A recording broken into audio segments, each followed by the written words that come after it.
then they're saying, okay, let's attack him in the Oval Office. Let's humiliate him. Let's humiliate him in front of the whole world, and then criticize him for not capitulating, and then asking for his resignation.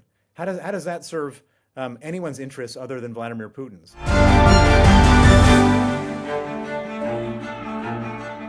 Hi, I'm Maddie, Hale, and welcome to the Trump Report. Today we've spoken to Sir Bill Browder, who's walked us through this European summit that Keir Starmer and Emmanuel Macron were kind of leading with European leaders.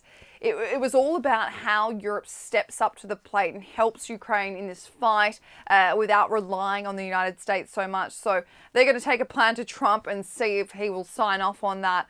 We've also spoken to him about that disastrous meeting between Zelenskyy and Trump last Friday and about JD Vance's involvement. And Bill Browder thinks JD Vance should be the one to resign, not Volodmyr Zelenskyy. So all that today on the Trump Report. You can watch us on Times Radio's YouTube or stream us as a podcast anywhere you get your podcasts. So Bill Browder, it's hard to even know where to start, but thank you for joining the Trump Report today. It has been an insane few days since Friday, since that pretty frustrating meeting between Zelenskyy and Trump. We'll get into that a little bit later in the interview. So I want to start a little bit more, I guess, timely, as we like to do, with the European summit that was held over the weekend. Keir Starmer has really stepped up to the plate. Him and Macron met with other European leaders to discuss basically how they're going to start pulling their weight. What was your kind of outcome from the summit that took place? Well, the first thing I want to say is that I think Sir Keir Starmer really showed amazing and immense leadership. This is a moment in history where the free world needs leadership. And he stepped into that role, and he did so in an absolutely impressive and statesman-like way. And for him to organize an emergency meeting of all the, as he describes, the allies of the willing, is really something very special. The second thing that's really important to say is that if you remember, everybody was wringing their hands a few weeks ago talking about how Trump and Putin were sort of excluding Europe and Ukraine from the conversation. And now we have just the opposite happening, where Europe and Ukraine are excluding Trump from the conversation.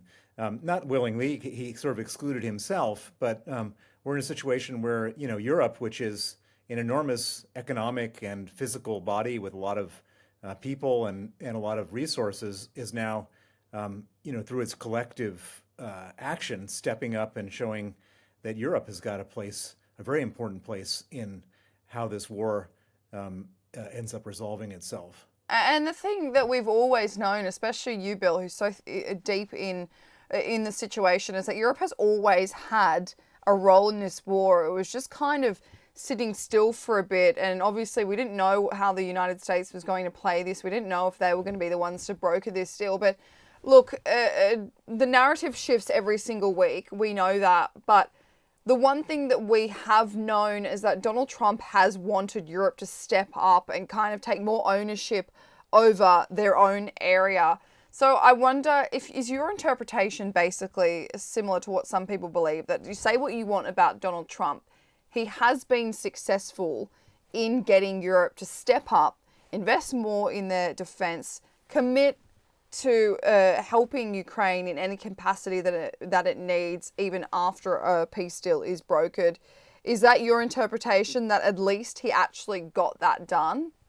No, not at all. I don't think that he had a strategy starting from the very beginning. It's clear, that you can't hide what's really happening here anymore. Donald Trump, from the very beginning, has had a horrible personal animosity towards Volodmyr Zelenskyy. If we have to just go back in time and remember that it was when Donald Trump's first term where they had a phone call in which Donald Trump said, I'm going to withhold military aid for you, Ukraine. This was before the full-scale invasion, but when Ukraine was still fighting with Russia in a term or in a situation which we all tried to ignore in the West, where we called it Russian-backed separatists. But there was a war going on. Ukraine needed weapons. Donald Trump was withholding those weapons in exchange for manufactured information on Hunter Biden. And Zelensky very adeptly sidestepped that issue, didn't get involved, and that was the basis for Donald Trump's first impeachment. And so he's hated Zelensky from that moment on. And you could see the hatred. Just the hatred comes out in almost every possible moment. So what's been happening here is not a grand plan. This is Donald Trump doesn't like Zelensky. He apparently does like Putin. He talked about that in this meeting, how both of them have been so unfairly treated, and so there is no grand plan here. And if there had been a grand plan, the outcome of this particular situation is not what Donald Trump would have liked. I mean, all of the weapons that have been purchased before were purchased from American manufacturers. Now the European manufacturers are all ramping up in a big way. There's going to be a huge boom for European defense industry. I don't think that if Donald Trump was intending, I don't think that was his intended outcome to this whole story. And of course, we're just in the middle of a major fluid situation, but it doesn't look like he's getting what he wants out of this. It looks like he's not getting anything of what he wants out of this. Do you think that you could say that this is payback from Trump to Zelensky for not investigating the situation with Hunter Biden and Joe Biden a little more? And for anyone watching who's a bit confused as to what that situation is, there was allegations that Hunter Biden had gotten his VP daddy to help fire a prosecutor, I think it was Victor Shokin, years ago. And Donald Trump wanted Zelensky to basically, investigate it a little bit further. So is Donald Trump now using his presidency as payback? He's got the power. He knows he knows that he's the guy that can get this deal done, but kind of wants to hang it over Zelensky's head. Well, that's one theory, and I mean that's an element. I would say that I think there's so much going on here. It's clear for whatever reason, Trump has wanted to side with Putin, and he in many conversations and speeches in the past, long before this ever happened, he was saying that Putin's not such a bad guy. He admires him. That's the way to do things. In the 2018 Helsinki summit, he sided with Putin over the U.S. intelligence services about Russian interference in the U.S. election. And most dramatically, what we saw is at the United Nations, when there was a vote on the third anniversary of Putin's illegal invasion of Ukraine on chastising and criticizing Russia and calling Russia the invader, you had Donald Trump instruct his UN ambassador to vote against that resolution alongside Russia, North Korea, Iran, and various other bad countries. Even China, in that particular case, abstained. But Donald Trump, and his government, sided with the dictators over the democracies. But is there reason to believe, Bill, that there's a master plan here from Trump that if he shows some sort of alliance with Russia, shows that he's willing to treat them as an equal, if you will, that they will be able to broker a peace deal? Well, that's by far the most generous way to interpret all this stuff, but I don't think that's the case. Because it's very simple. So far, if you look at everything that's happened, Donald Trump has been jumping up and down, demanding, threatening, hectoring Zelensky in every possible way, and has not said a single thing to Putin. Now, if he's trying to get Putin to do something, he should be jumping up and down and hectoring and threatening Russia as well. He's not said a single thing. There has not been a single moment where Donald Trump or any of his people have demanded anything of Russia.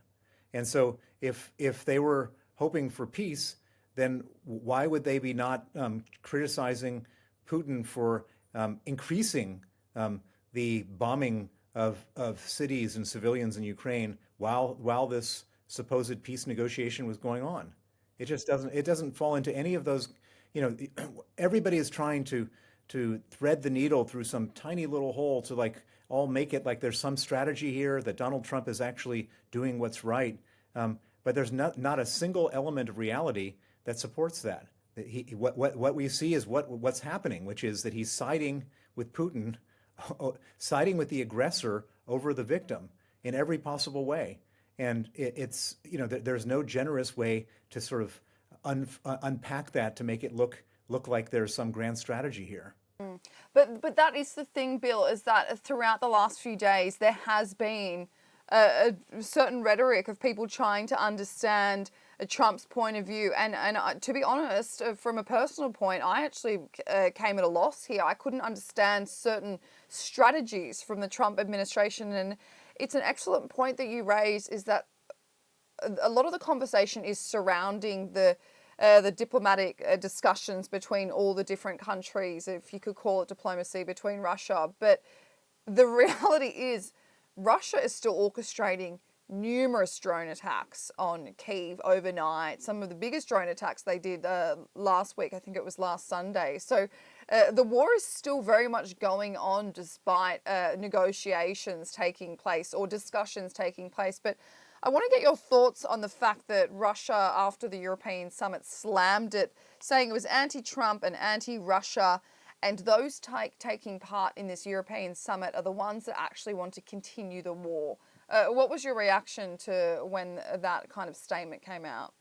Well, I mean, you can't listen to a word that Russia says or Putin says or Lavrov says because it's all just complete nonsense. But I mean, as you said, let's just look at the facts. At any point in time, Russia could stop the war. They invaded. They're the ones attacking. They're the ones who could retreat. They're the ones who can stop bombing. They're the ones who can stop sending troops across Ukrainian territory. They could stop. He's not stopped anything. And so you've got a country that's defending itself, Ukraine, and you've got a country that's attacking, Russia. And then you have people who are allies of the victim, Europe, and and the United States used to do that. And our job as allies of the victim was to try to do whatever we could up to putting our own soldiers in harm's way to try to help the Ukrainians from this unfair, unjustified war of aggression. And that's what we've been doing. And the United States has pulled out. And Europe, who have more at stake than the United States because we don't have an ocean separating us from Russia, they're on our continent, is doing everything it can to continue to try to help the victim defend itself against the aggressor. That's as simple as that. When you hear people say that it's not a black and white situation between Russia-Ukraine war, what's your response to that? Well, I don't know what's not black and white about it. There were battalions of Russian tanks that rolled across the border of a sovereign country that wasn't theirs, in an act of aggression, killing many people along the way, many innocent people, killing many soldiers. They weren't invited. They weren't provoked, and they did so on the basis of a complete sort of propaganda frenzy that Putin had put together for one very simple reason, which is that wars help dictators stay in power, and Putin is a dictator. He'd been around for a very long time, and he's desperately afraid of losing power because if he loses power, he ends up getting arrested, having all his money confiscated, and dying. And so it's a very simple, totally predictable, happened before, it will happen again in the world, action of a dictator, and unfortunately is happening on our continent. And if we don't do something about it, he'll continue rolling into other countries. It is exactly right. It's about preventing a wider war. And I thought it was an interesting point from Nikki Haley the other day. She said, basically, when a dictator tells you they're going to do something, believe them. They're always telling you they're going to do something. Putin said he was going to invade Ukraine, and he has. He says he will invade Poland next, maybe Belarus. We don't know. This will happen. It's a domino effect. But when it comes to the relationship between the United States and Europe right now, Bill, we know that it's been divisive, but in the last few days, so much has been happening. We've seen the United States kind of pull back from their support from Ukraine, and we've seen the UK and France and various other European countries offer more support, even at a time when you've had Macron and Keir Starmer go to Washington and kind of really play the game with Trump. they did various things in their meetings with Trump that just showed, especially Keir Starmer, that he knew how to play this. So as of right now, how do you think the relationship is between the US and Europe? I think it's completely frazzled. I mean, I wouldn't say totally destroyed yet because I think there's some chance. We didn't have Donald Trump and JD Vance shouting at Keir Starmer, thank God. Um, but I think that at this stage of the game, um, uh, the U.S. has clearly indicated that it has no appetite to support Ukraine anymore. There have been a number of other speeches, particularly J.D. Vance's speech at the Munich Security Conference, where he basically insulted Europe and kind of left, didn't say anything bad about Russia and Putin, but everything bad about UK, Germany, Romania, and other places. You've had the Trump administration pressure the Romanian authorities to release Andrew Tate, an indicted sex criminal who is then allowed to fly to the United States and I guess to sort of celebrations in Palm Beach. Um, uh, I mean, it's again the heads of state are going to try to play it all nice and say all diplomatic things because the cost of having the United States split from the transatlantic alliance is really dramatically high.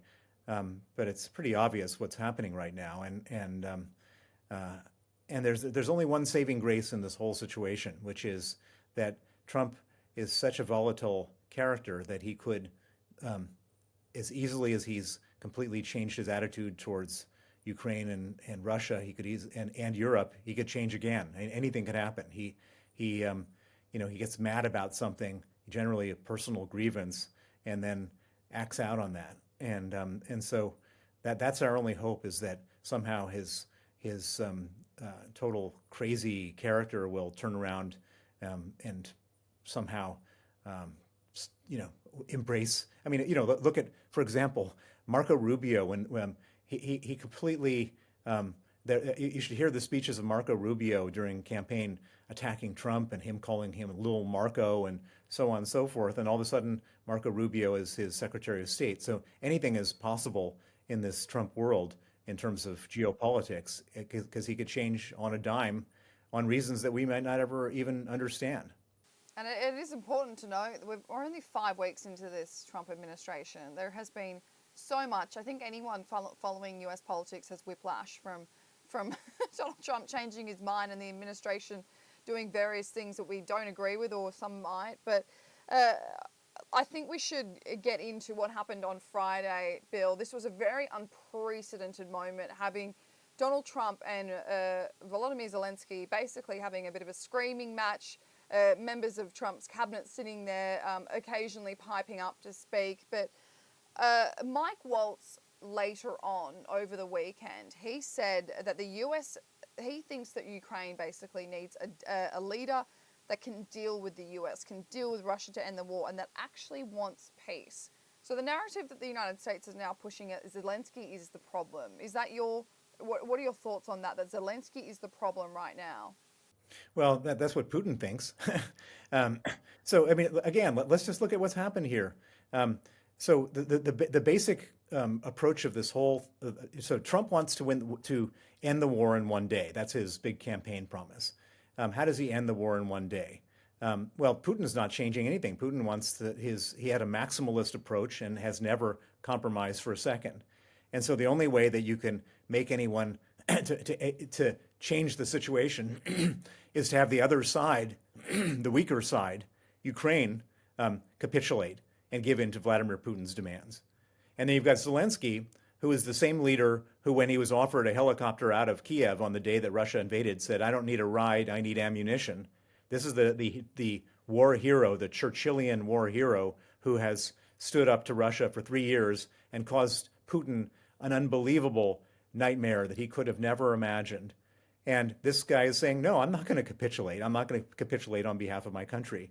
And since he's not capitulating and Putin is not going to give up, then they're saying, okay, let's attack him in the Oval Office. Let's humiliate him. Let's humiliate him in front of the whole world, and then criticize him for not capitulating, and then asking for his resignation.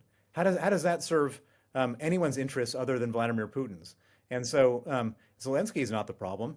If anyone should resign, it's JD Vance should resign for attacking a head of state.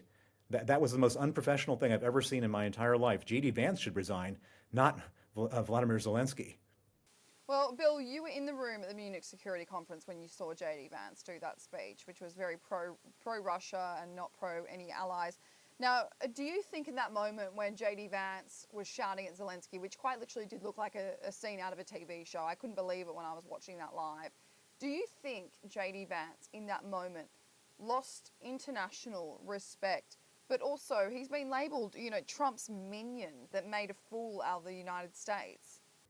Well, what he did was he, and there's not a person that can watch that situation and not feel outrage at the way that they treated Vladimir Zelensky, and not feel total sympathy for Vladimir Zelensky. And you saw that. I mean, his next meeting was with the King of England. His next meeting was with, and every head of state from every other place said, "We're behind you, Vladimir." This is a David and Goliath fight between David being the Ukrainians and Zelensky, and Goliath being Putin. And everybody sides with David. Everybody sides with injustice, and they're the victim of injustice, not the perpetrator of injustice. The American people sided with Zelensky. So it's completely what happened defies breaks every norm in every possible situation. And of course, Donald Trump likes to break norms. He likes to be the disruptor, but this is not an appropriate and a reasonable disruption. To kind of break down why this turned sour on Friday, Bill, is it fair to sum up that basically what happened on Friday was that Zelensky wants security agreement from the United States, not just for right now, but for when a peace deal is brokered. He wants to know that the US will have their back, will fight for them, will be there if Putin were to re-emerge and force his way into Ukraine again. Because people are like, oh, okay, we need a peace deal, but you don't just need a peace deal. You need confirmation that this will not happen again, that in a few years Putin's army won't just be pushing into Kyiv like they were this first time, or second time if you count Crimea. But can we break it down to the fact that Zelensky felt like the United States weren't pledging their support if something like this would happen again, despite the fact that the United States has signed an agreement in 1994 when Ukraine gave up its nuclear weapons that they would have Ukraine's back should something like this happen? Well, so you're referring to the Budapest Memorandum, in which the United States, the UK, and Russia said to the Ukrainians, if you give up your nuclear weapons, we will protect your territorial integrity. And of course, that agreement was abrogated by all parties. Of course, the Russians abrogated by invading Ukraine, and then the US and the UK abrogated it by not protecting Ukraine. And so Ukraine is fully within its rights, and Zelensky is within his rights not to trust agreements. But most importantly, there was no security agreement being offered. All Trump wanted was for Ukraine to effectively capitulate.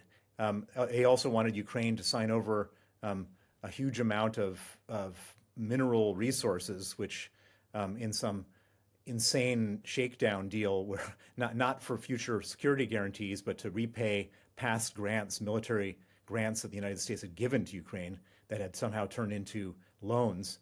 But the most important thing, and I think everyone who's trying to decipher what happened in that meeting should understand that there were three meetings. There was first President Macron, who came in and tried to convince Trump that if there was a ceasefire, there would be security guarantees that the French, British, other countries would participate in, and that the U.S. would provide security for the troops that would participate in any ceasefire. Then you had Keir Starmer, who came in, presented Trump with a nice invitation to meet the king, and then asked for the same thing. And then you had Volodymyr Zelensky, who came in and again asked for the same thing. And in the Zelensky meeting, they clearly knew what they were doing, and they wanted to attack him, and that was the and Vice President JD Vance played his role. That was his role, and uh, and I mean, my blood pressure goes up every time I think about the things that he said to Zelensky, that he should be thanking America. He's thanked America hundreds of times. That that you know that he was that I mean all this business about what was going on the ground, and Zelensky kept his cool and he just said that's not what's happening. And then we don't want to relitigate this in front of the international audiences. JD Vance said he was the one relitigating things using various talking points from right-wing media. It was an odd situation to be saying that Zelensky was ungrateful. I think CNN, they made a compilation of him saying thank you on so many occasions and put it to Marco Rubio, which he had a very kind of bizarre, roundabout way of answering that. But to say that a leader who's been given how much money from the United States isn't grateful is absolutely ridiculous. And to comment on the fact that he wasn't wearing a suit was just another thing to add to it. But Bill, in the next few days, what are you hoping that, I guess, Europe, out of anyone, or the United States, achieves? Well, there's one very simple thing, which is that the U.S. has cut off military aid for Ukraine, and so Europe, in order to keep, and the war continues, and Ukraine needs to defend itself, and Ukraine will run out of ammunition and equipment if they don't get more military aid. And Europe has a problem now, which is how do we fill the gap? And there's one simple way to fill the gap, which is the $300 billion of frozen Russian central bank reserves should be confiscated. It should be confiscated now, and it should be used to set up a military aid fund for Ukraine, in which European equipment is purchased, military equipment is purchased to help them shoot down missiles coming into Kiev and to destroy ammunition depots in Russia. And that's what needs to happen. That money needs to be confiscated. We need to stop beating around the bush. I've been talking about this for 3 years. It's finally getting traction for obvious economic reasons because we probably just don't have that money, but the money is sitting there. Let's let Vladimir Putin pay for his own war now. Yeah, and we'll continue to push that agenda, the $300 billion of Russian assets that needs to be put back into the hands of Ukraine. So Bill Browder, thank you so much for joining the Trump Report today. Thank you.